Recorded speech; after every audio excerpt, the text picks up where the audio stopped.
एक सरोवर में 3 दिव्य मछलियाँ रहती थीं। वहाँ की तमाम मछलियाँ उन तीनों के प्रति ही श्रद्धा में बटी हुई थीं। एक मछली का नाम व्यावहारिक बुद्धि था, दूसरी का नाम मध्यम बुद्धि और तीसरी का नाम अति बुद्धि था। अति बुद्धि के पास ज्ञान का असीम भंडार था। वह सभी प्रकार के शास्त्रों का ज्ञान रखती थी। मध्यम बुद्धि को उतनी ही दूर तक सोचने की आदत थी जिससे उसका वास्ता पड़ता था। वह सोचती कम थी, परंपरागत ढंग से अपना काम किया करती थी।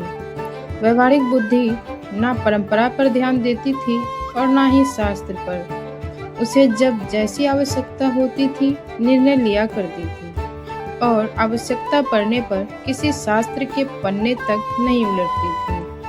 एक दिन कुछ मछुआरे सरोवर के तट पर आए और मछलियों की बहुतायत देखकर बातें करने लगे कि यहाँ काफ़ी मछलियाँ हैं, सुबह आकर हम इसमें जाल डालेंगे। उनकी बातें मछलियों ने सुनी। व्यावहारिक बुद्धि ने कहा, हमें फौरन यह तालाब छोड़ देना चाहिए। पतले स्रोतों का मार्ग पकड़कर उधर जंगली घास से ढके हुए जंगली सरोवर में चले जाना चाहिए। मध्यम बुद्धि ने कहा, प्राचीन काल से हमारे पूर्वज ठंड के दिनों में ही वहां जाते हैं और अभी तो वो मौसम ही नहीं आया है। हम हमारे वर्षों से चली आ रही इस परंपरा को नहीं तोड़ सकते। मछुआरों का खतरा हो या ना हो, हमें इस परंपरा का ध्यान रखना है।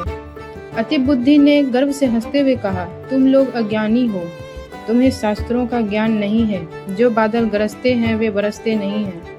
फिर हम लोग 1000 तरीकों से तैरना जानते हैं। पानी के तल में जाकर बैठने की सामर्थ्यता है। हमारे पूंछ में इतनी शक्ति है कि हम जालों को फाड़ सकती हैं। वैसे भी कहा गया है कि संकटों से घिरे हुए हो तो भी अपने घर को छोड़कर परदेश चले जाना अच्छी बात नहीं है। अव्वल तो वे मछुआरे आएंगे नहीं, आएंगे तो हम तैर कर नीचे बैठ जाएंगे, उनके जाल में आएंगे ही नहीं। 1-2 फंस भी गई तो पूंछ से जाल फाड़ कर निकल जाएंगे। भाई, शास्त्रों और ज्ञानियों के वचनों के विरुद्ध मैं तो नहीं आऊंगी। व्यावहारिक बुद्धि ने कहा, मैं शास्त्रों के बारे में नहीं जानती, मगर मेरी बुद्धि कहती है कि मनुष्य जैसे ताकतवर और भयानक शत्रु की आशंका सिर पर हो तो भागकर कहीं छुप जाओ। ऐसा कहते हुए वह अपने अनुयायियों को लेकर चल पड़ी। मध्यम बुद्धि और अति बुद्धि अपने परंपरा और शास्त्र ज्ञान को लेकर वहीं रुक गई।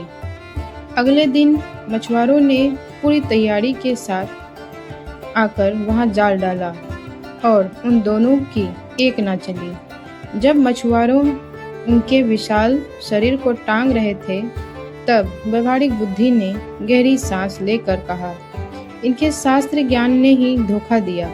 काश इनमें थोड़ी व्यावहारिक बुद्धि भी होती। व्यावहारिक बुद्धि से हमारा आशय है कि किस समय हमें क्या करना चाहिए और जो हम कर रहे हैं उस कार्य का परिणाम निकलने पर क्या समस्याएं आ सकती है, यह सोचना ही व्यावहारिक बुद्धि है।